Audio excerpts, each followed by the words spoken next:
Yes, sir. You can hear me now? Yes, Yes, sir. sir. Okay, Yes, good. sir, we can hear you. Very good. Very good. Okay.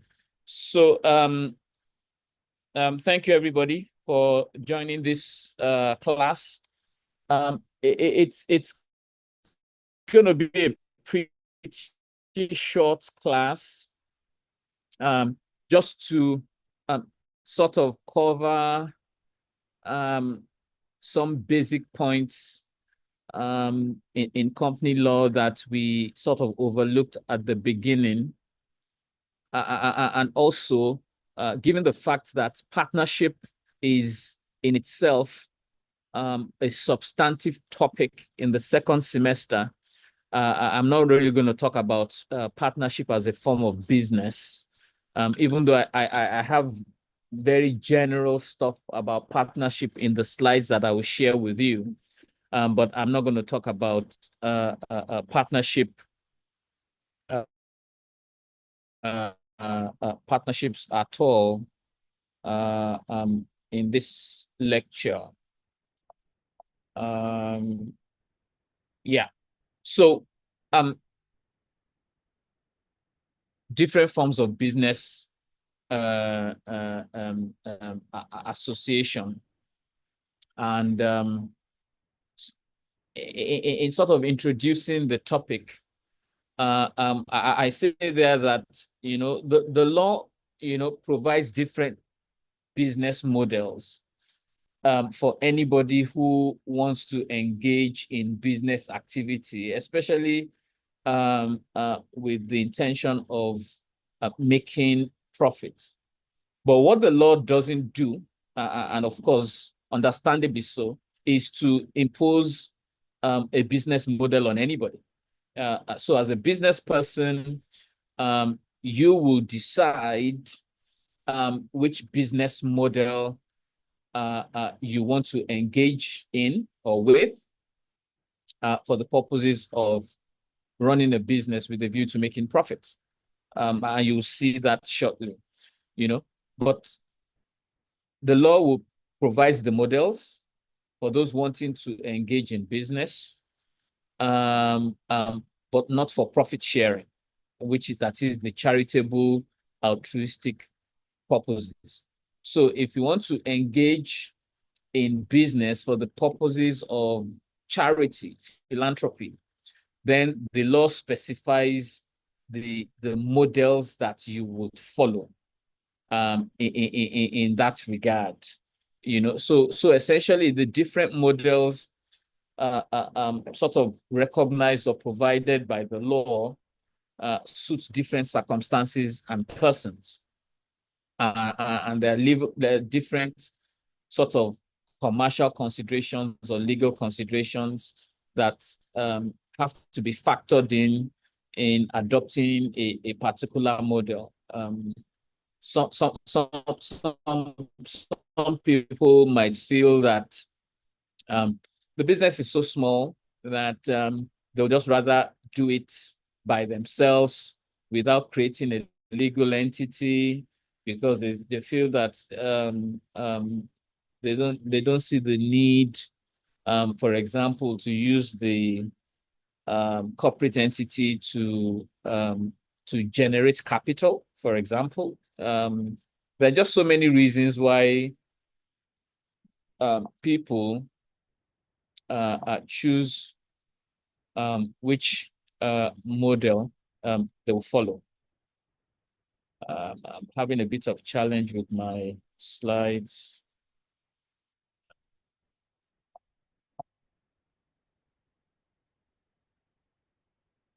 Please hang on 1 second.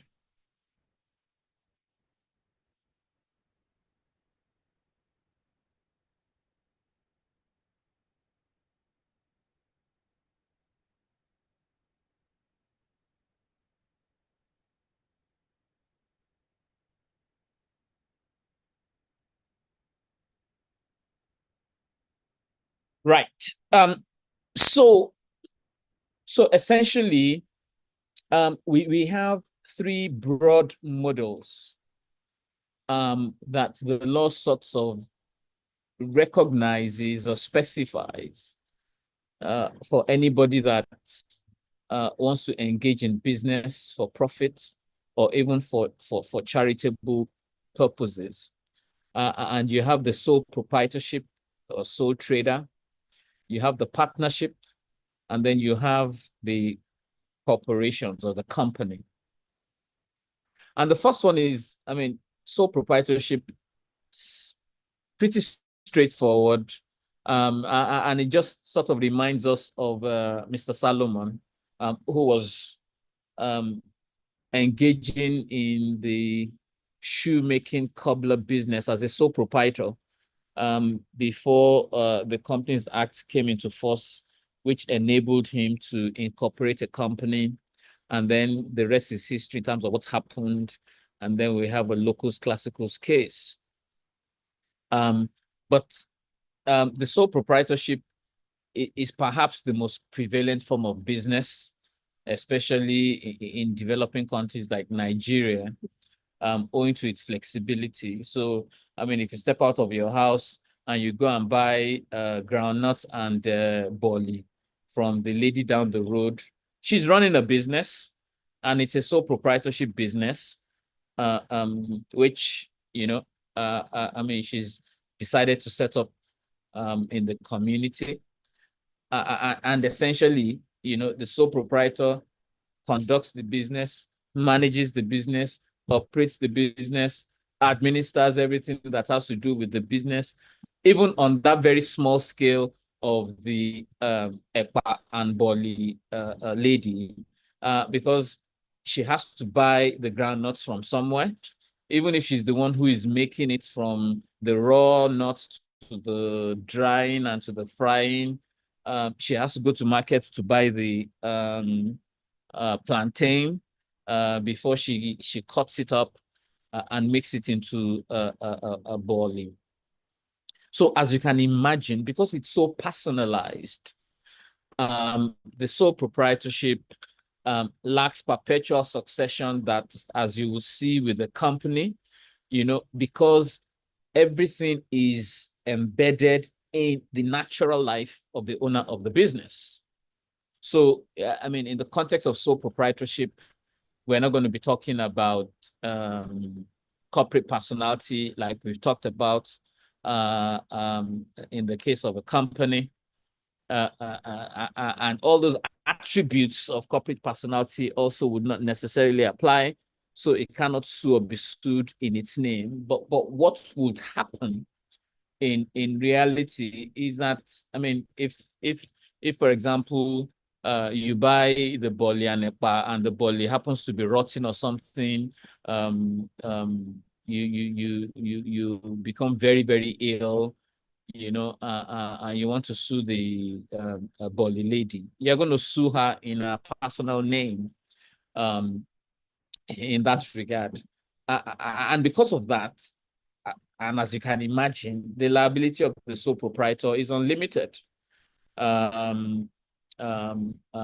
Because it is the person, it's the natural person who's engaging in the business.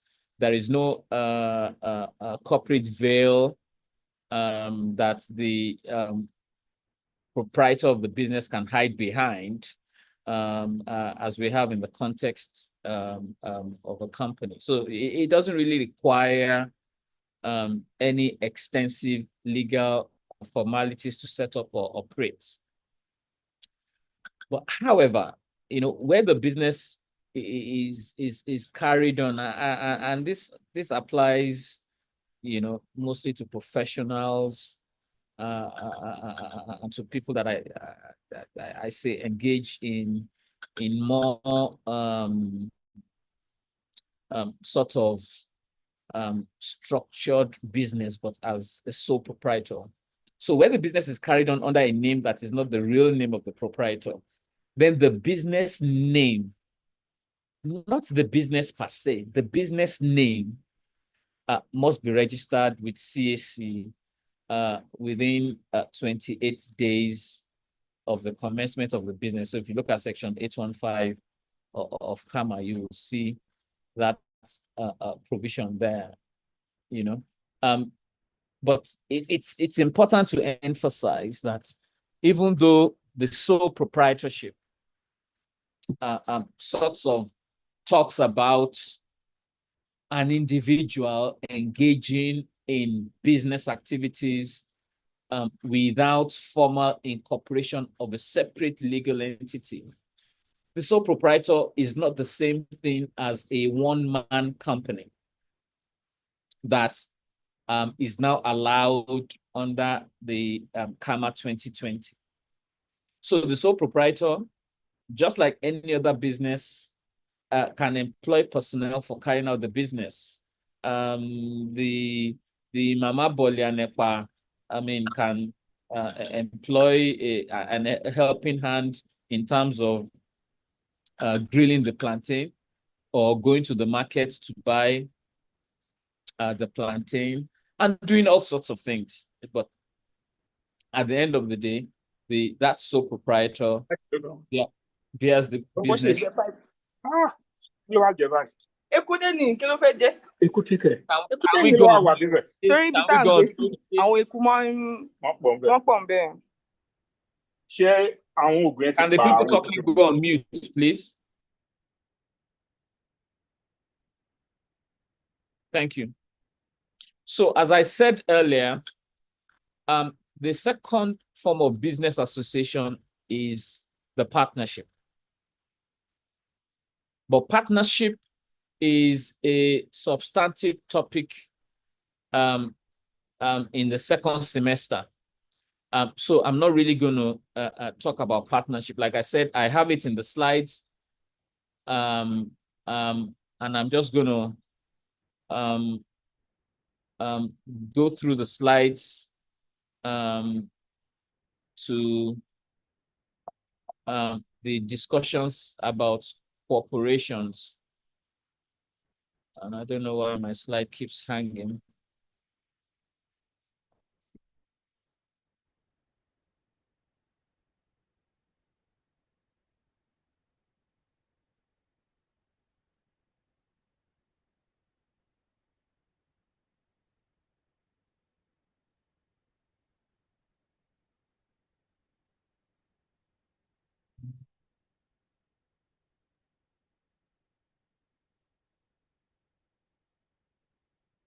So as I said, I'll just flip through the slides on partnerships, talk about the general partnership, talk about the limited partnership and the essential principles undergirding the legal partnership and the limited partnership. And then there's the limited liability partnership. And some of you might have been seeing the suffix LLP behind the names of maybe law firms or accounting firms and stuff like that. So, that's what partnership is all about, which you will deal with in greater detail in the second semester. So the third form is the corporation or the company. And this is also a very, very popular a form of business association.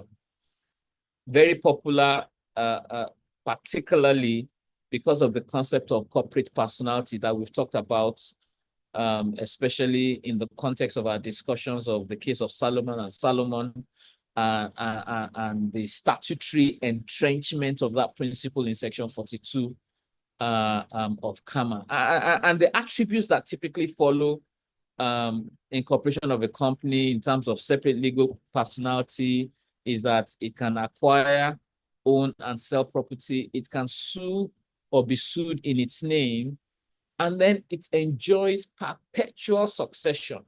So it means that even if all the members of the company die, the company still remains in existence. And some of you start wondering that, but if 4 people set up a company and all 4 of them were flying to wherever, and then there was a plane crash and all 4 of them died, that's the end of the company. But no, that's not the end of the company.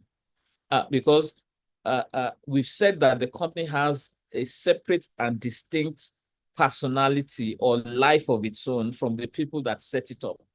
So if, for example, the estates of all those 4 people come together, they can continue to run and manage that company, even though the original people that set it up have died. So that's why we say that a company has perpetual succession until a step is taken as a matter of law to bring the life of a company to an end, which is by winding up a company and liquidating the company, and dissolving the company rather. So when you wind up a company and you dissolve a company by law, that is when the existence of a company comes to an end. But absent that, no matter whether the entire shareholders die or whatever, the company remains in existence. But that said, the company still, I mean, certainly under CAMA 2020, and again, in the context of your discussions that you might have had on the concept of ultravirus, you know, because of the implications of the ultravirus doctrine, I mean, we certainly followed English law on this point. They put in a provision that a company has the powers of a natural person of full capacity. And even though the ultravirus doctrine is still in existence, as you would have been taught, the implications of a company acting outside its objects has now been reduced in terms of third parties. So members of the company can still take steps to stop a company from acting ultravirus. But before, the rule was that if a company acted ultravirus, it was void, and that affected innocent third parties that was acting with the company. So a company, for example, can either be private or public. And anybody setting up a company makes that decision whether you want to set up a private company or you want to set up a public company, and we'll see the implications of that. Again, a company can either be the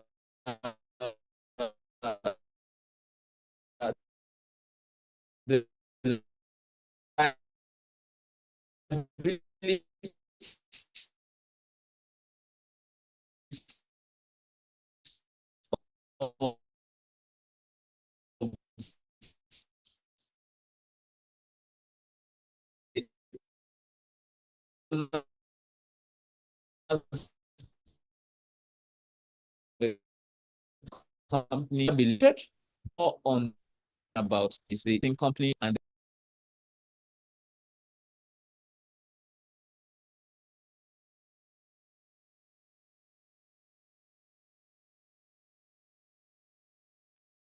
Just we can't hear you clearly, sir. Your voice is cracking.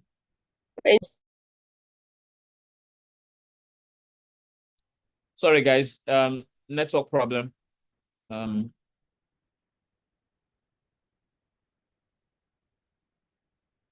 So if you decide to and as I was saying, if you decide to invest in a company, prima facie, you would want your liability to be limited in the sense that no person investing in a company would want to have a situation, a potential situation, where your personal wealth is then exposed to pay off the debts of a company that you've invested in. So if you invest in a company and you decide to take up 10,000 shares with a nominal value of 1 naira, the limit of your liability in that company, assuming that you don't pay that 10,000 naira immediately you invest, is limited to 10,000 naira. So in the event that the company is wound up or the company is in debt and makes calls on shares for people to pay for their unpaid shares, the limit of your liability is that 10,000 naira.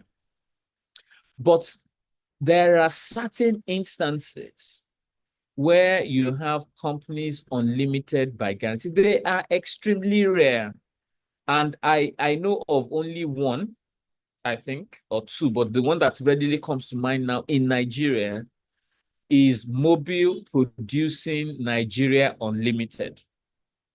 And that is the upstream arm of Mobile, where they actually do the crude production. Now, and the only reason why such companies are made unlimited is that the returns that you have as a shareholder in that company are extremely huge.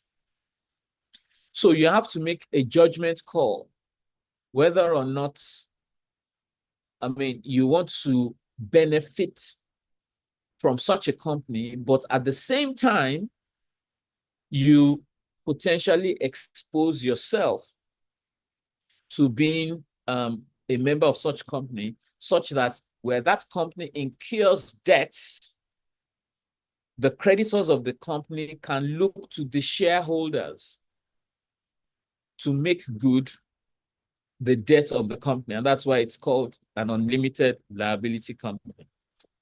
Like I said, the only one that I know in Nigeria, I think there's another one, but the only one that readily comes to mind is Mobile Producing Unlimited. And as you can imagine, mere mortals like you and I would not invest in such a company because you just don't need that kind of hassle to contend with. Company limited by shares is the most common form. You subscribe for shares in the company, you pay for the shares, or at least you give an undertaking that if a call is made on you to pay for those shares, you pay for the shares. There's a point there, and I don't know whether it will be dealt with in second semester, about whether or not if you don't pay for your shares, you cannot then be a shareholder in a company.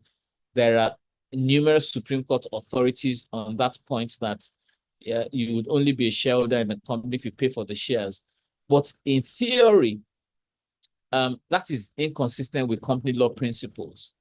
Company law just says that you can apply to acquire shares in a company, and they can allot shares to you in a company, and then your name is put in the members register, and you become a member of that company without paying for the shares. But it is done on the condition or on the understanding that if a call is made by the company for you to pay for those shares, then you are bound to pay for those shares, or you would be liable to forfeiture if you don't pay on the call. But there are situations where a company is able to generate capital, loan capital, not equity capital, to run the business. So there's no need to make a call on shareholders to pay up their equity subscription in those shares. That happens. But we have quite a number of Supreme Court decisions in Nigeria that sort of say, I was going to say suggest, but they actually held that if there's no evidence that you've paid for your shares, then you're not a shareholder in the company. That is a discussion for another day.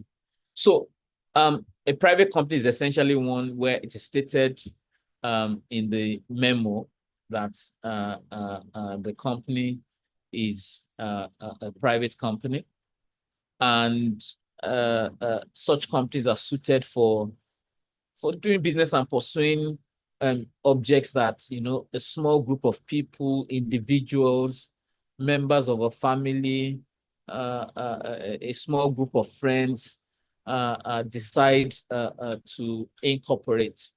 So it has the elements of a partnership because it's based on trust and confidence. And where you typically have these small private companies, you talk about them as quasi-partnerships. And in the second semester, when we're sort of looking at remedies and we're looking at unfair prejudice, and we're looking at interesting cases like Ebrahimi against Westbourne Gallery, you would understand better what I mean by quasi partnerships. So historically, these private companies are closed companies, you know, because they're based on trust and confidence. You don't necessarily want outsiders coming into your company like you have with a public company. So on that basis, historically, private companies were generally not allowed to offer their shares or offer debentures, that is, people to sort of give them money on the back of the property of the company being given out. So those kind of things were very rare with regards to private companies. But the situation is different with public companies. And again, my slides are hanging, so I'll just go off and bring it back on again. You know, so what CAMA 2020 now does is that it allows private companies to offer their shares or debentures to the public if a law authorizes it. And we now have a situation with the Investment and Securities Act, pursuant to an amendment in the Business Facilitation Act of 2023 that sorts of allows private companies to offer their securities to the public. And the Securities and Exchange Commission has also gone further to issue a regulation that permits private companies to offer debentures to the public. So on the slides there, I put the link to that sort of rules, so you can have a look at those rules. So, but there's some peculiarities around private companies.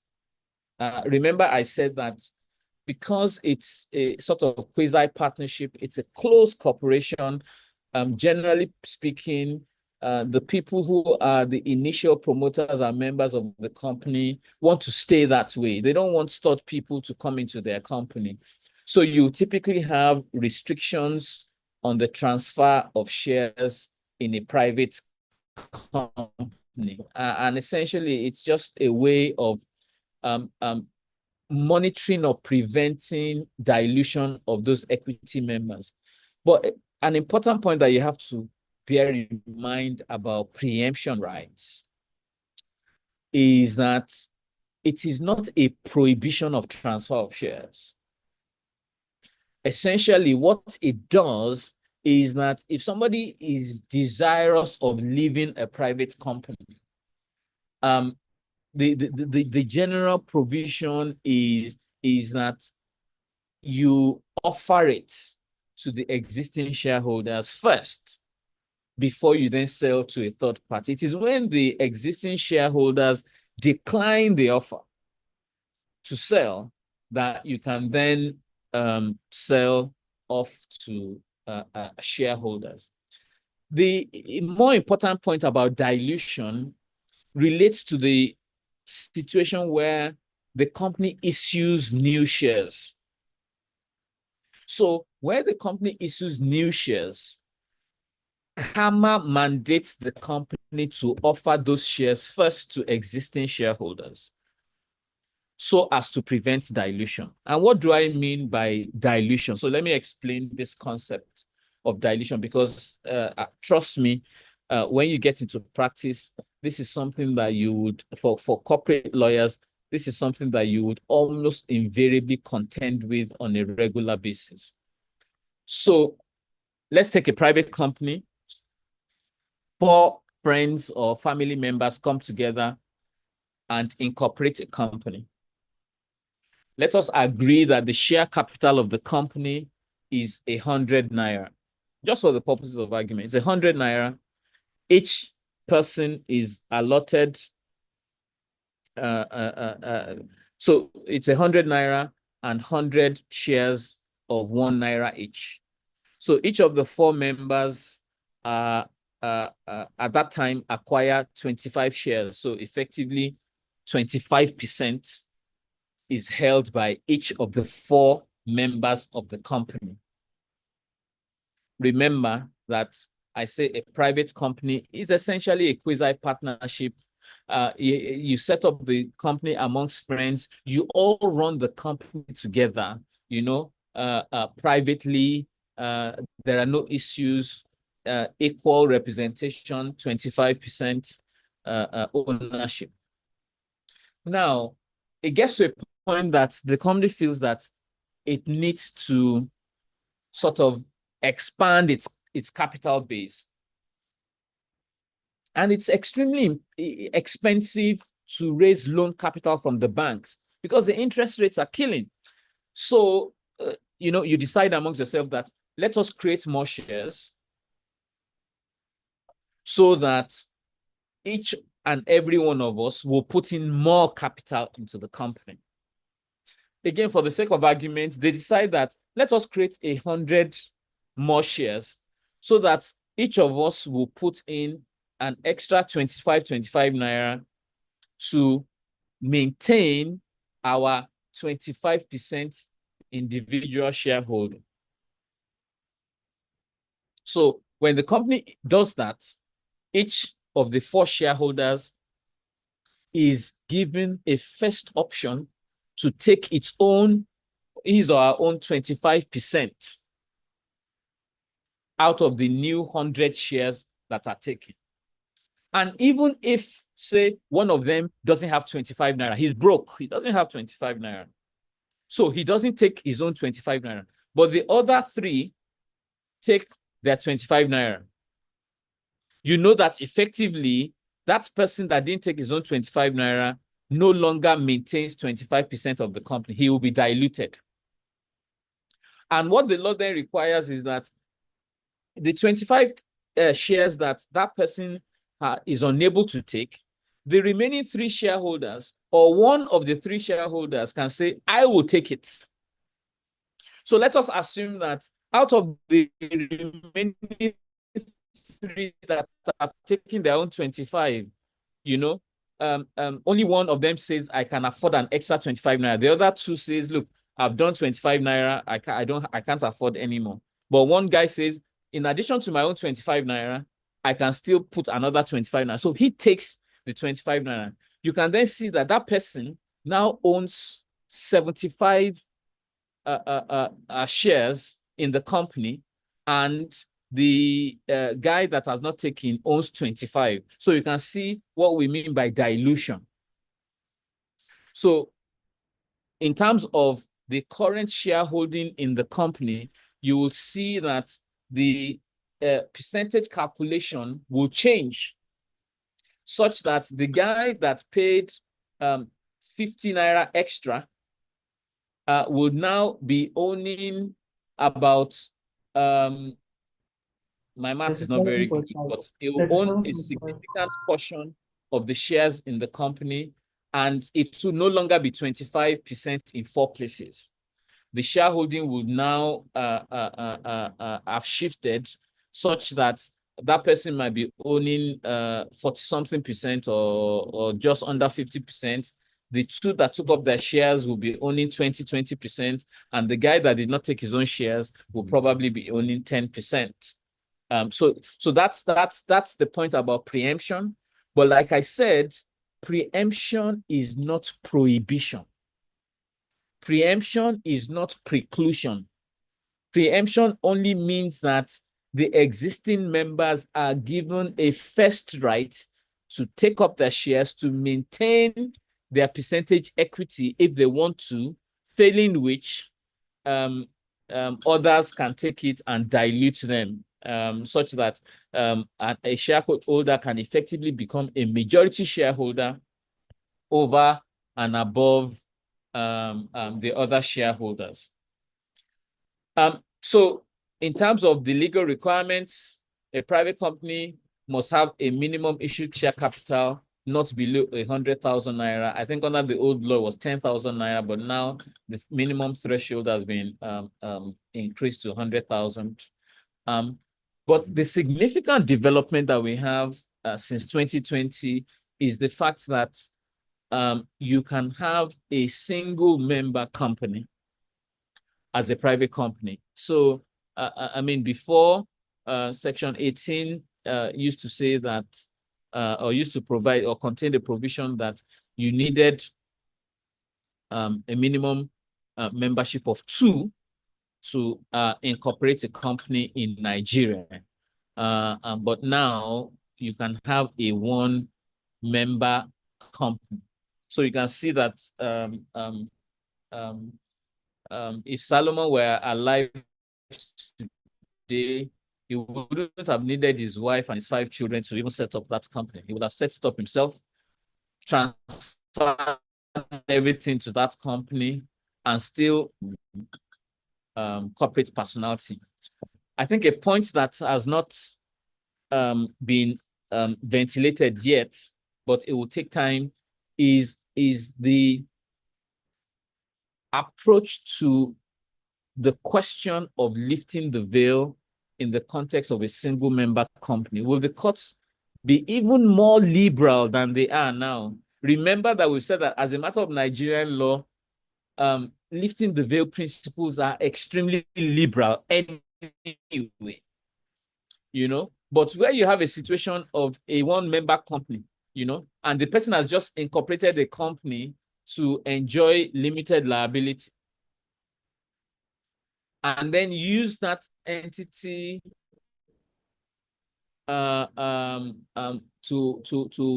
perpetrate fraud, or even in a case where it's not so much fraud, but engages in reckless business. Because, I mean, when you really look at the authorities, the Jeffia's case, the Lan and Baker, Alade and Alik, you see the suggestion of lifting the veil in the interest of justice.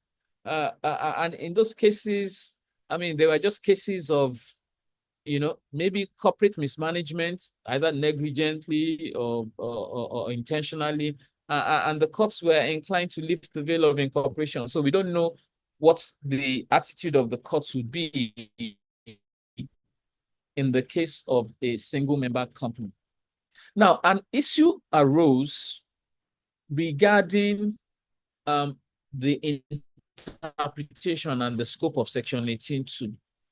And the question was whether Section 18 only applies to companies that will now be following the passing of CAMA 2020.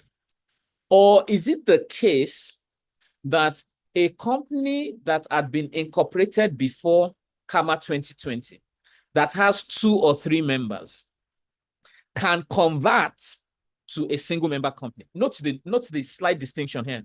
Now, if today I want to set up a single member company, there is no problem because CAMA allows it. So I can go to CAC and incorporate a single member company.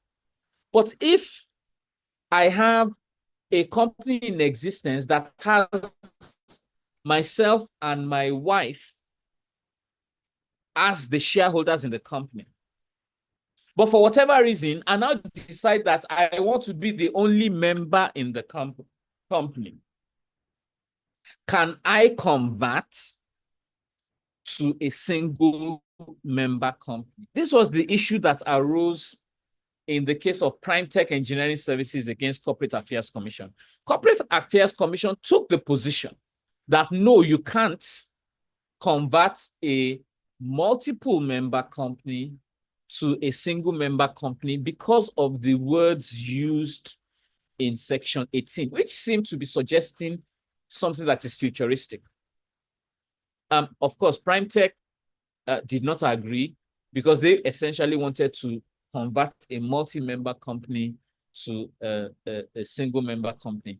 And ultimately, the Federal High Court in that case agreed with Primetech and said CAC couldn't preclude them from converting to a single member company. I don't know whether that matter has gone on appeal. And what I will do is that I will share the decision of the Federal High Court with you guys for you guys to read and analyze that decision and to see whether or not you agree with that decision. So please, class rep, remind me to share the decision in Primetech against Corporate Affairs Commission. Then you have the public companies. You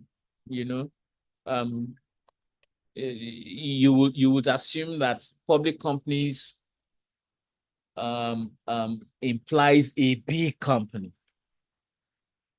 Maybe so, but I can set up a public company tomorrow and there are just 2 of us who are members of the public company. It doesn't, there's no, because maybe, in the long term, I want to build a company that ultimately I would also want to offer its shares to the public, for example. I don't mind the fact that public companies are heavily regulated because of your ability to take people's money and potentially mismanage. So public companies are heavily regulated.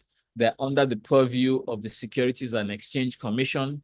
Their disclosure requirements are quite stringent. And if you want to even take it to a higher level, you can then decide to quote your public company on the stock exchange, which is another level of regulation of the Nigerian Stock Exchange company in terms of your listing rules,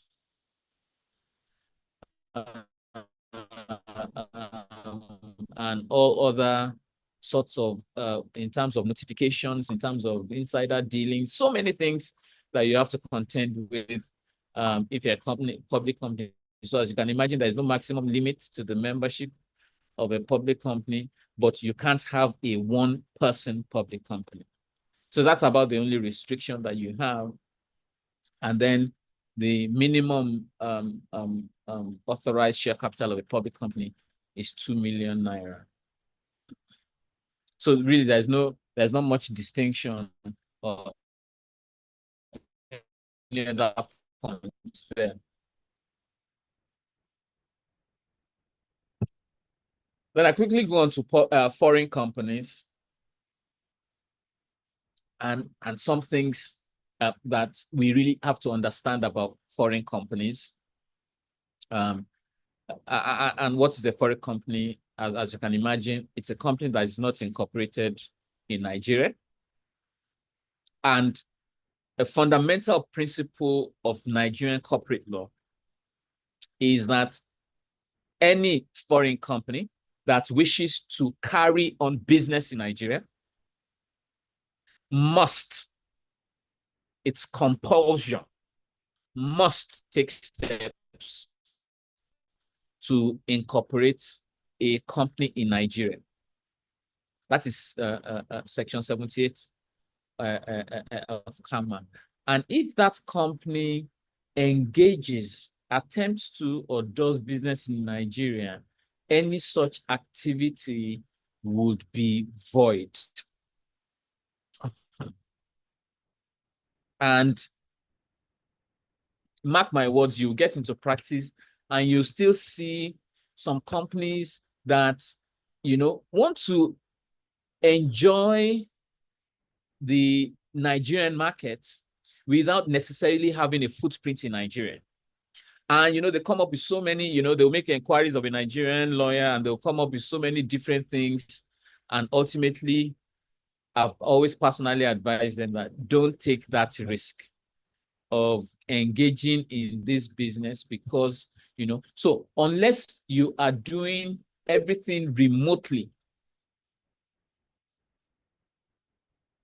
And even at that, it's still, you know, I mean, maybe for the purposes of karma, you might not have a problem, but the people, those of you that have done tax will know that, you know, there might still be an issue about a presence or deriving a benefit out of Nigeria and all those kind of stuff. But any foreign company that wishes to do business must incorporate a local entity for the purposes of doing that. And KAMA then makes some other general provisions about, look, for the purpose of taking steps for incorporation, a foreign company may receive notices at a particular address in Nigeria. No problem with that, you know. However, there is a distinction between saying that a foreign company that intends to do business in Nigeria must incorporate business in Nigeria from a situation where a foreign company has a cost of action against a Nigerian citizen that may have arisen offshore or wherever. They have a right to approach Nigerian courts without the need for incorporation. And you will see several cases in our jurisprudence that involves foreign companies suing Nigerian entities. So there's no problem with a foreign company coming before Nigerian courts to seek redress in respect of a claim for something done for a Nigerian company abroad. So a Nigerian company goes to the UK to buy products, writes a check for the purchase of the products, but at the end of the day, it's a dot check, but the products have been shipped just for the purpose of argument. So those products are unpaid. Let's assume that all the remedies of unpaid seller are no longer possible, you know, so the company decides to sue.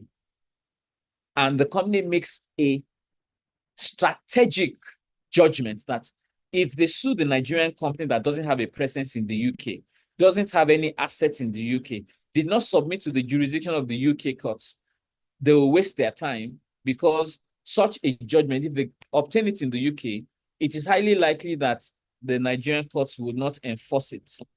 And for those of you that have read Adams and Cape that we discussed under Lifting the Veil, that was one of the issues in Adams and Cape, was the question of service of process, you know, and whether or not the US entity or the UK entity will be liable for the liabilities of the US company. So the foreign company can decide that, well, I will go and sue that company in its country of operations, because if I get judgment, I'll be able to enforce against it in that company, and there's nothing stopping a foreign company from doing that. So that is different from the foreign company seeking to engage actively in doing business in Nigeria. So in terms of forming a company, the foreign company can then hold shares in a Nigerian company, and that would not be carrying on business, you know, at all, for the purposes of Section 78. So a foreign company has a right to sue and be sued in Nigeria. Of course, if you decide to sue a foreign company in Nigeria, you have to make the technical judgment whether that foreign company has assets or has a subsidiary that you want to lift the veil and enforce against, or whatever.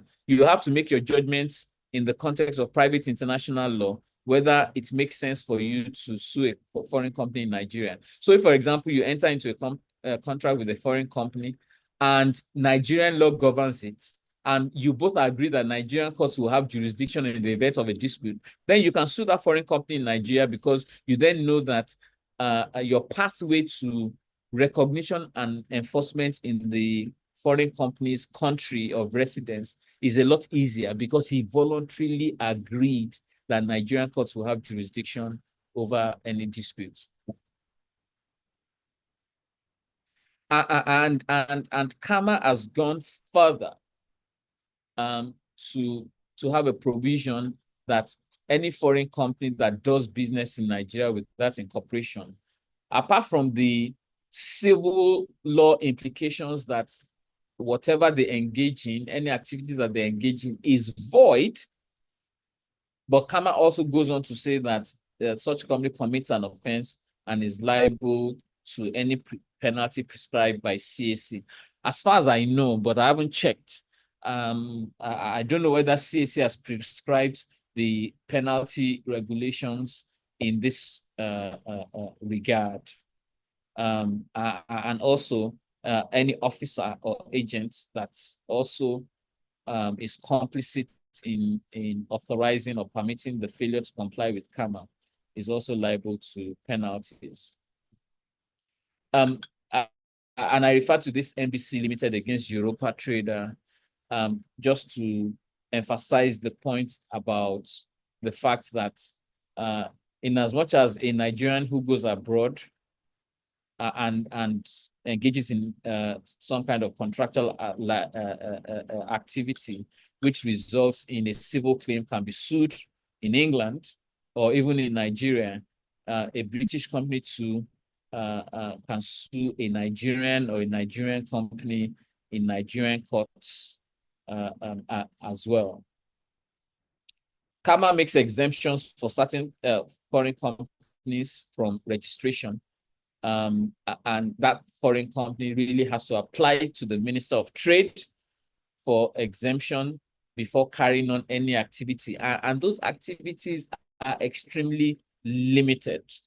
It must be for a sort of engineering consultancy or technical experts engaged in a specialist project, a one-off project in Nigeria, not on an ongoing basis. So there's a major project, perhaps we don't have any Nigerian expertise in that area, then the foreign company can come to Nigeria, do the project without incorporating a local company, but the minister must give that exemption. And then the other one is that foreign companies which are in Nigeria for the execution of a specific loan perfection on behalf of an international organization or whatever. Again, very, very special, limited areas of intervention by those companies. Again, you know, foreign government-owned companies that are engaged in export promotion activities, like export-import banks, for example, and stuff like that.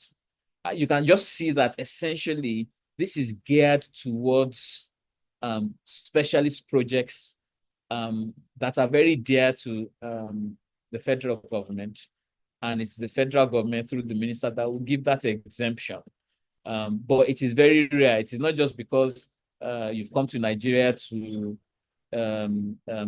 acquire shares in a public enterprise, for example, and then you say, or you want to work for a public enterprise to supply some major equipment. Those are not the kind of things that we're talking about.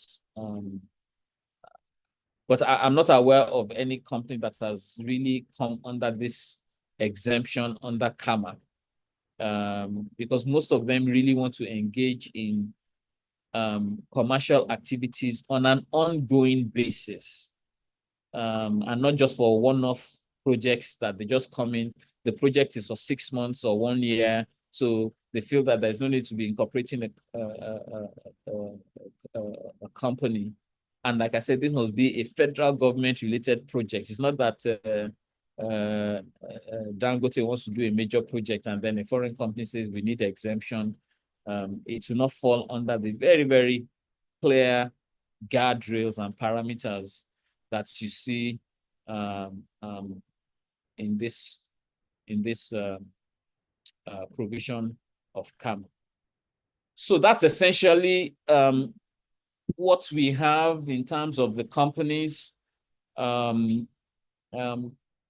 example, you might want to look at the provisions of CAMA in greater detail in terms of additional rules about, say, a company limited by guarantee.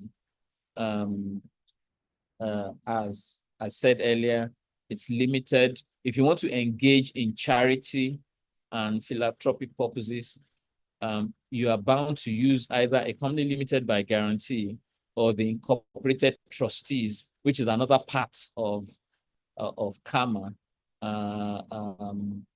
So you see that most religious institutions will typically have the incorporated trustees of so and so, or XYZ limited by guarantee. And I'm trying to remember a company limited by guarantee. I think Muson Center, if I remember correctly, probably is a company limited by guarantee, because Muson Center was set up for the advancement of music lovers and stuff like that. So those are the kind of things that you typically see in the context of a company limited by guarantee. Any questions?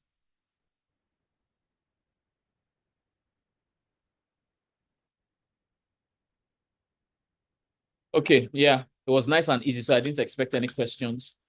The class rep has asked me about class tests, and I'm speaking with Dr. Akaya, but we're looking tentatively at either the 10th or 12th of March, when the university actually scheduled for practicals and tests and stuff like that.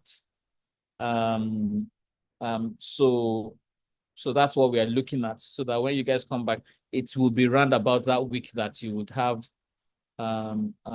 your continuous assessment test. I see a hand up, Ojo. Yes, sir. Good afternoon, sir. Regarding the exemption of foreign companies in forming incorporations or in being incorporated, you said that it's only related to a federal government project. So my question is that, what about state government projects? Can they be exempted based on those kind of projects? Very good question. And my initial answer would be that when you look at the provision, it talks about the federal government. I'm trying to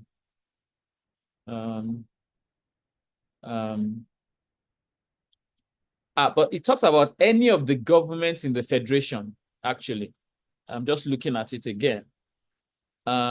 So in all probability, if Osun State has that sort of special thing that they need a foreign company, and the foreign company has said to them that we are not setting up a company and they need that company so desperately, then they would assist that company in getting the exemption from the Federal Minister of Trade. So at the end of the day, the Minister of Trade will still have to give the approval. Otherwise, the company will be exposing itself to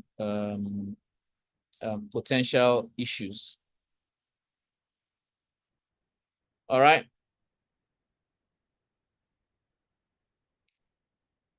Okay, guys. Yes, sir. Thank you. Yeah. Okay, guys. So, yes, good afternoon. Please, sir, this is not about the class. I just have a general question. Okay. It's regarding the history of company law. So, so I'm just curious, is that coming out in our exam?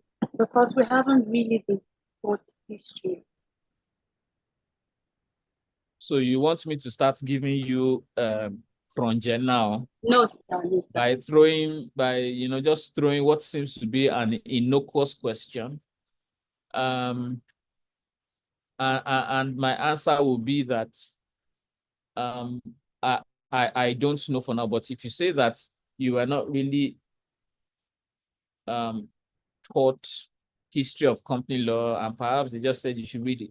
Look, let me tell you this.